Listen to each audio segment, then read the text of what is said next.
practicing social distancing. We are trying to carefully not touch any more than we have to. Oh. In this case, Brian's tall.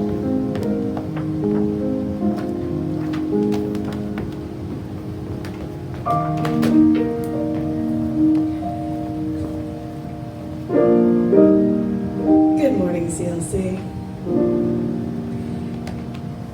It is storming out there. So right now in Houston, nature is washing everything away. They are knocking the pollen down out of the air. There may be a pretty impressive light show depending on where you are. So let's hope that everybody is safe. Actually, we don't hope. We know everybody is safe. So we welcome you to the live stream, and we have connected the iRig in, so the sound is coming through the board today. So y'all let us know what the sound sounds like. All right. I'm getting a thumbs up, so it sounds good on our end. Hopefully y'all are having as good of an experience as we are. So I invite you into the sacred space this morning wherever you are. Take a deep breath. Enjoy the beautiful music. Enjoy the beautiful sounds of nature. And know that the whole world is taking a breath right now. We are quieting down our activity for that sacred day. We are relaxing into that space, a space that we never truly leave. But we're not always aware of. So I invite you to let that sacredness flow in and flow back out, so that you can carry the beauty of this moment with you for the rest of the week.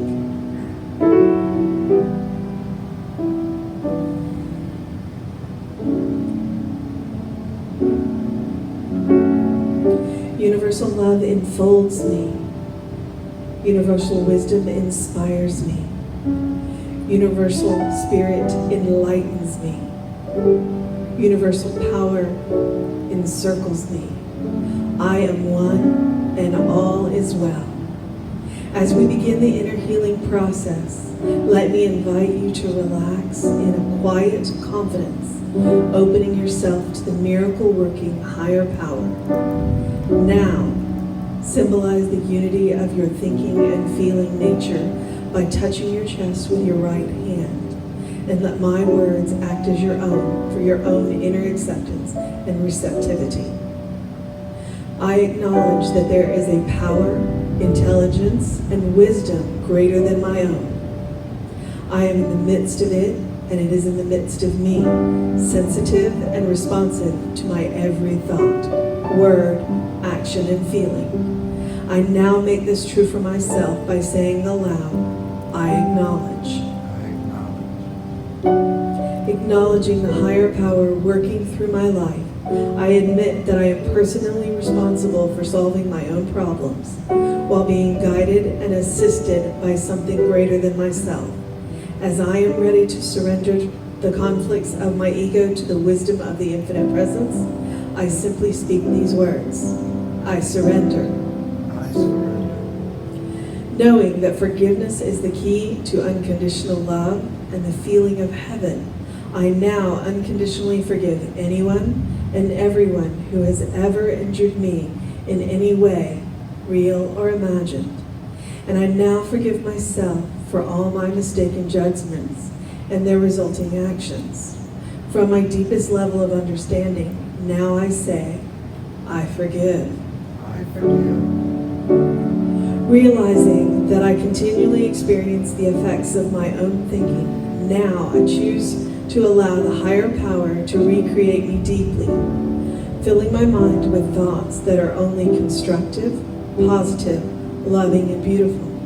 I call upon this divine inflow by stating aloud, I choose. I choose. I now center upon that one special idea that I am willing to accept as real for me in this coming week. Visualizing the idea as already acted upon and brought to pass. In seeing my idea become a fact of my experience, I enjoy the happiness and peace of my thought fulfilled, and gratefully repeat these words, I accept. Knowing that I have an everlasting place in the midst of the power that sustains all creation, as well as the support of all those around me, I allow myself to relax in the peace of fulfillment and gratitude, and I say, I release. I release. Now, in my mind's eye, I envision the presence of someone near and dear to me, a family member, friend, mentor, someone who has touched my life in deep and loving ways, someone who's not physically present in the room this morning. And I turn to that image in my mind and say, I am grateful for the good in your life. Grateful for the good in your life. Now I open my eyes to the world around me and turn joyfully to that person next to me and share my gratitude and confidence by saying, I am grateful for the good in your life. Grateful for the good in your life. As we do that from 6 feet apart. That was Brian Schwanitz. If you don't know Brian Schwanitz, very tall Brian Schwanitz, singing a John Denver classic that was very popular in centers for spiritual living and is to this day. But it's wonderful to hear that and the next song that you're going to do as well. I'm Jesse Jennings. Welcome to Creative Life Live.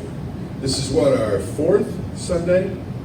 Fifth Sunday? I'm not sure that we've been doing this, to a virtually empty room, although that's sort of disrespectful to the 4 people who are here. And to you out there in Facebook and YouTube land, until we're together again. I was over in the Learning Center earlier and wished for the sound of scampering children. That's the sound we have here on Sunday mornings as a rule. Because that is the rule, and this is the exception. This is the exception, what we're doing here. I do want to tell you this as we get started, as I get started. This filming is going to continue once we're back in the room. Enough of you have commented that you'd like to have this as an option, that we're going to keep doing Facebook Live on Sundays once we're all together again physically. For that to happen requires the due diligence of Danielle Mercadal and Reverend Lisa Ryan and whoever else they can draft into helping with this, because they have been here dutifully without fail every Sunday early, getting this set up, working out the sound and the lights and everything. So please thank them online and when you see them in person for all they're doing here. Now we're in the gloom.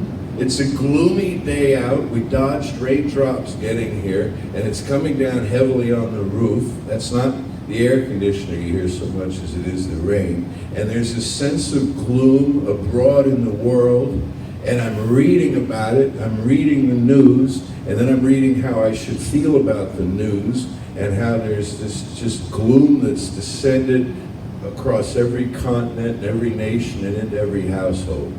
And what I want to do, to quote the immortal, and you got to do some of this guy's music sometime, John Sebastian, I'm here to paint rainbows all over you blues, the best I can. With a snippet from the Gospel of John, the 20th chapter, we've been working through in little pieces this month. And this line is small and sturdy and powerful. It is, peace be unto you. Peace be unto you. He appears to the disciples and Mary Magdalene, who was, in my opinion, one of the disciples, the 13. He appears to them in a locked room. And he says to them, peace be unto you. So we're probably alarmed. He doesn't say, how have y'all been? Did you miss me? What are you looking at? Who ate the last of the cheese puffs? He says, peace be unto you. He brings them peace. And he draws from within them the peace that they already have. Because when someone says, try to be peaceful, you know what that means. And you know where to go with that within yourself. You have a familiarity. You have a prior experience of that peacefulness on some level. You see, peace is not just the absence of conflict or the opposite of conflict. It's also the absence of or the opposite of anxiety. Peace is the absence of anxiety. Where do you go to get peace? You go to the place where nothing has ever been wrong within yourself. You go to the place of perpetual peace, where nothing has ever been wrong. You've never been wrong. The world has never, conditions have never been wrong. There's never not been enough of anything. There's always been an ample supply of what you need. You go to that place and you bring some of that back with you. You've heard me say this every week since I don't know when. You go to that place where nothing has ever been wrong and you bring some of that back with you. And sometimes you bring it into a locked room. And the world right now is like a locked room. You know, we've barricaded ourselves against an illness and against the others who might bring it to us. And we're suspicious of everything and won't hardly touch anything. And if you can see the five of us here on a Sunday morning circling around each other, defeating every natural tendency that we have, which is to make a beeline to each other and throw a hug on one another. And instead we're circling around, you know, in this, well, that's a locked room experience. And they're telling us it might be a year, it might be 2 years, and who knows until things are completely unlocked. And even then you don't know where things, so in the world's experience there's turmoil, and about the turmoil there can be gloom, there can be anxiety and apprehension, but in the perfect place of oneness and stillness and peace, there's relief. My peace I bring you. And so we go to that place. How do we do that? Through prayer and meditation. How else do we do that? Through informing ourselves with useful information, which, if I may say, you're doing right now. You're doing right now. And if you're watching another live streaming spiritual center, you're doing it too. You're giving yourself some good positive information that there's a power that's greater than just the conditions and experiences that we happen to be walking through right now, so that you have something to do with your anxiety. Now, make no mistake, your anxiety is normal and natural, and nobody's saying you're dysfunctional or you're not a fully equipped spiritual being or unevolved or anything. If you have this anxiety, that's perfectly normal. But just as normal is doing something about it.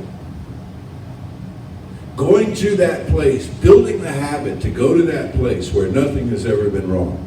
Building the habit. Every day, you can go to Facebook and you can see Lisa and David Dewhurst, our two newest ministers, and they're eager to have another new one come on so they'll stop being the two newest ministers. But you can see them every day, one in the morning and one in the evening, reading one out of the daily guides to richer living in Science of Mind magazine, which are the daily readings in each monthly issue, and the other reading from the book 365 Science of Mind, which is also an annual collection of, obviously, 365 readings. And they're reading these things and offering a little commentary on them. That's a habit. It's a habit to get into. Go to the literature. Go to the information. Go to the information that makes your heart sing. Go to the information that makes you stronger, not weaker. I read the same news feeds everybody else does. And I sit there and I can feel myself sometimes weakening. oh no, there's this, and I'm kind of by nature a caretaker anyway, and so it's like there's, oh no, these people need help, no, and I don't know what to do, and I don't know what to do for anybody, and businesses are closing, and I don't have to recite all the litany of horror stories, but I don't know what to do about it. And it weakens me. You know what strengthens me? The recognition there is something that knows what to do. And it's never not been doing it. God didn't drop the ball for this to happen. This is part of living in a material world, as you've got germs and bacteria and viruses and so forth. It's part of the ecology of the world. But back of the ecology of this world is the ecology of heaven. The idea of this perfect place, this untouched place that we can go to in consciousness and draw some of that power back for us. So I'm being a little philosophical with you here, but I want you to know that this applies to you if you've run out of money. This applies to you if you're lonely right now. And if you're lonely right now, again, not a complete remedy I offer, but you could do worse, is check out these offerings that we have not only on Facebook and YouTube, but also the Telebridge calls, the meditations and things that are being led by our ministers and practitioners here, as well as those that are being offered across the countryside. Don't burrow down into despair and say, nothing can relieve me of this anxiety that I have. Do better for yourself than that, and reach out for help. Reach out to call somebody. We're trying to call as many people as we can and check on them, and then recheck on them, you know, a week or two later. But if you don't get a call and you want one, you have a phone, you call, you reach out, you talk to somebody. You talk to somebody and you say, help me feel better. Do what you can to help me feel better. Can they fix your life? No. But they can walk into the locked room and bring you a little bit of peace. And remind you that spirit is still spirit, and you're still strong, and you have what it takes. And this is what Jesus drew out of the disciples, was their own peace. You know, he didn't just like blanket them with his love and they were rendered different than they were. No, he drew something out from each of them, just as in the healings that he performed. We talked about this last year. The healings that he performed, your faith has made you whole. Not my faith, your faith. And he gave them an opportunity to demonstrate their faith. Those who were ill, those who were ill-served by life. He drew something out of them. We have all of this within us. This is one of the big differences between New Thought teachings and other teachings. And you know, we have a particular teaching that we offer. I was reading something the other day. It said we welcome everybody.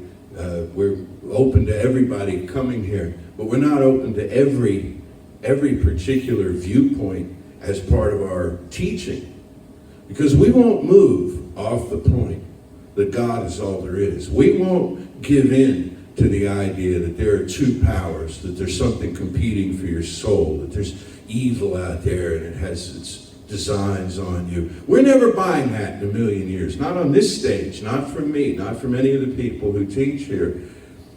No, we're very clear on the fact there's one power in this universe. There's one power. And the worst that can happen is ignorance of it. And that's fixable. That's healable. We're all healing that. There was a time when I didn't know there was this power. There was a time when probably you didn't either. We lose sight of it sometimes in conditions. Like now. Like this is a perfect time. People are losing sight of it. That means those of us who haven't have to work all the harder. That's what we're here for, is to remind one another of this. Remember when FDR went on, well, you don't remember probably unless you're like really old, but you went on, FDR went on the radio, during the Depression, and he spoke about, we have nothing to fear but fear itself. And I can imagine people listening to that. My family, I'm sure, did, back in the day, and people were like, are you kidding me? We have nothing to fear but fear itself. I can think of a lot of stuff to fear. They're probably sitting there making lists at the kitchen table of all the stuff they had to fear. You know who wrote that line for him? Napoleon Hill. The fellow who wrote Think and Grow Rich, New Thought writer, was a speech writer. was a speechwriter for Roosevelt. We have nothing to fear, but fear itself. That's a metaphysical line. He didn't really mean it. He didn't really mean the only thing you have to fear. He meant the main thing you have to fear is fear itself. Because sure, it's worthwhile or at least defensible to worry about your health, to worry about sickness and death, to worry about taking care of your family, supplying your needs, even what the world's going to generally look like down the road. It's perfectly understandable to do these things. And yet, back of those concerns is the deep sense of questioning that we may have about whether we are in fact one with the power that's built all of this and is maintaining all of this. And so Ernest Holmes said, when asked, what is the one thing we heal? He had two answers for that. One was, we heal the belief in separation from our source. And the other was, we heal the belief that there's anything that needs to be healed. And this is his way of saying that the only thing we have to fear is fear itself.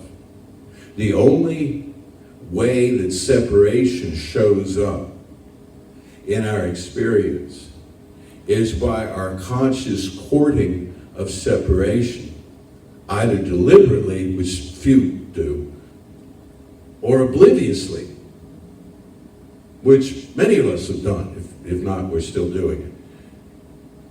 Courting the idea of separation, practicing the absence of God instead of the presence of God.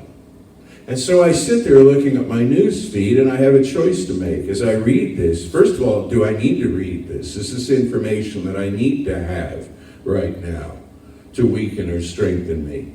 And if it's information I feel I should have to know better what my brothers and sisters on the planet are going through, even if I'm not at the moment, then how can I inoculate myself against the anxiety about it?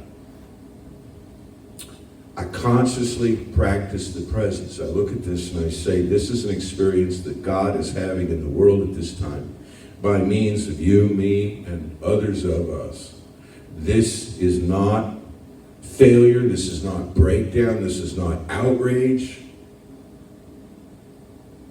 There's an intelligence and an order and a purpose here, and in that way you draw order out of the chaos. And I'll tell you, this works. It not only sounds nice, and I like how it sounds, and I like how it's sounding to me even now as I'm saying it, and I'm having a good time saying it. I often have a good time. I actually have some of the best times of my life I've had right here doing this. And so I like how it's sounding, but you know what? It works. It really works. I'll give you an example. If you're running out of money, if you've been laid off, if your business is shuttered right now, or you've been furloughed, or you're a freelancer and nobody's buying, there are many different ways you could be lacking right now. I can't think of all of them, nor really do I want to, but let's just say that right now you don't have enough money. Well, how is this peacefulness jazz going to fix that? One way is it's going to move aside the clutter, because the consciousness, the awareness that you have that brought you to the place where you are right now and is kind of nested in the place where you are right now is not conducive to the ideas that you're going to need to move forward. So we clear that away. The same way you work past limitations. You're sleepy and you got a job to finish. You finish it. You're hungry and you got a job to finish. You finish it. Your kids need taking care of. and you don't feel like it right now, or you have a headache or something, it doesn't matter. You take care of your kids. You know this. We all do this. It's called rising to the occasion. Well, you set aside the anxiety long enough, and you know what's going to come in its place? Creative ideas for how you can thrive, things you can do to make more money, or spend less money, or do both. Ideas will come to you, contacts you have, networking you could do, people you can reach out to, and so forth, when you clear aside the clutter. Same with your health. Are you worried about your health? You know, a way to beat that is talk to your body. Ask your body, are you okay? Tell me if you're not. Is there anything you need? You ever have a sudden craving for a certain kind of food?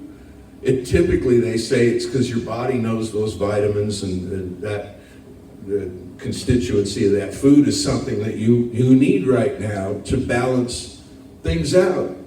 So listen to your body, listen to your feelings, listen to your hunches, play your hunches. But in order to do that, you got to lift the cloud of anxiety long enough. And how you do that is through prayer and meditation and what they call improving reading. In other words, reading that, lifts your spirits a little bit. You don't have to buy every word of it. Every one of these writers, myself included, we spin a story of how it all is. We don't know, And so you might stub your toe on something. I was reading Emmett Fox a while back, and I ran across some stuff, and I'm like, whoa, where'd that come from? I didn't know he believed that. But I'm not going to pitch Emmett Fox out the door because he offered an opinion on something I'm not sure I agree with. Because 99% of what I read in makes my heart sing, lifts me up. Brene Brown lifts me up, and on and on and on. Surround yourself with this information. Is it denial, people will ask? Am I in denial? Am I burying my head in the sand? No. You're putting your head in the clouds, and there's a big difference. You're looking for the possibility of grace and wonder and beauty and magic. And if you get our weekly emails from Creative Life, check out the one that went out Friday morning. Scroll down to the bottom, and there's a meditation by Ernest Holmes out of the back of the Science of Mind textbook. Read it. It's wonderful. The book opened. I put it in there for you, and the book opened to it basically, and it's like about what's going on now. He wrote this. He published it in 1926. He wrote it, I guess, in 25, 24. Where the world was in a different place. It was between a war and a depression at the time, but it meets the case today. This particular meditation that he came up with. I'm going to close with it here in a minute and read it to you. It's real short. But this is basically the thing. One last thing before I get to the meditation. Here's a little trick you can use. Along with the kind of heavy stuff of prayer and meditation, or it sounds heavy, sounds like a job, and reading improving books and so on. Word play and silliness also work. Humor works. So the other day I'm reading some of the memes and the sermonettes that you're getting now. I'm getting sermonettes from every company I've ever done business with. You get this very serious email. We understand in these difficult times. And they're telling me I'm getting a $2 discount on my next order. This kind of stuff, right? So they're reading through all this very serious and somber stuff. One of these was lecturing me on change. And the world is in change, except they had misspelled change. Okay? They transposed the A and the N. So it came out schneeg. Not change, but schneeg. Or if you prefer the soft G, it came out schneege. But I think schneeg is easier to say. So that's a word now that I'm going to keep to myself. Except I just shared it with you.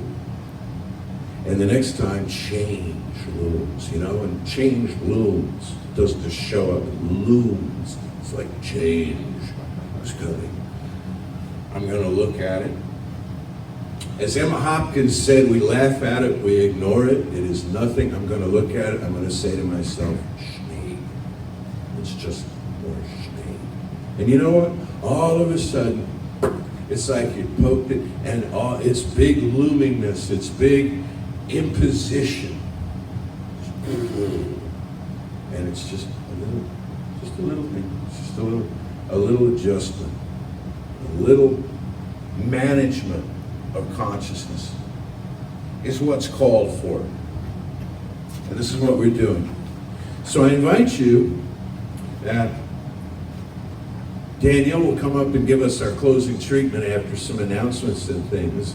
This isn't exactly a treatment, it's a meditation on page 558 of the 1938 edition of the textbook. It's called Peace is the Power at the Heart of God. My peace is found at the heart of God. The heart of God, for me, is found at the very center of my being. It does not matter how closely the confusion of the outer world presses against me. I am not even disturbed by the confusion in my immediate environment. I know that the only way to counteract confusion is to bring peace into play. Peace I leave with you, my peace I give unto you, not as the world giveth, give I unto you. These words of assurance stay with me, and I hear them re-echoing in the depths of my being.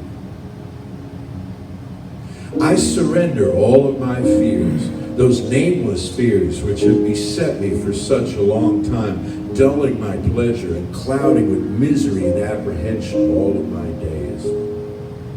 I am now through with fear. What indeed is there for a divine and immortal being to fear? Certainly not people. For as I am a divine and immortal being, so is every person, and every person is my sister or brother. I recognize the one life principle working in and through and inspiring the motives of everyone I contact. I do not fear sickness, disease, or death because the eternal and perfect life animates my body and goes always about its perfect work, healing and renewing that body. I am not afraid of want or lack, for the one infinite essence supplies me with everything I need all of the time. There is nothing for me to fear, for I am an inseparable part of God. I live in God, God lives in me, and I draw upon God's perfect peace. And so it is. I know we have a lot. Even with us not being here, we still have tons going on. So thank you for being here. We welcome you. Now we would like to come to giving time. I invite everyone to join with me in saying, divine love through me blesses and multiplies all the good I am and have, all the good I give and receive. I am prosperous now, and so it is.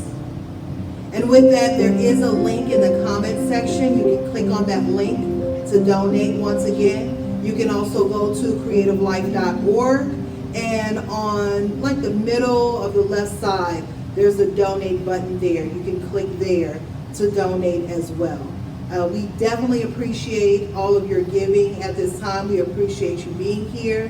We are grateful for all the good in your life.